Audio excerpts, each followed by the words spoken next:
Hello, I'm Achim Kettler from Dental Wings and I want to show you some tips and tricks about coDiagnostiX. Enjoy!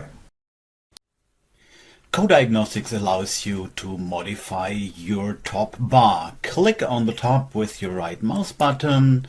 You will see Adjust. Click on the button and a window with a lot of possibilities is opening.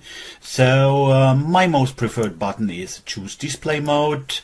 I move it on the top by drag and drop, or if you like, you can go on the measurements and move them here for easier access. Another possibility is to modify your workflow, so you can make the matching first, or if you think printing does not belong to your workflow, you can move it even outside.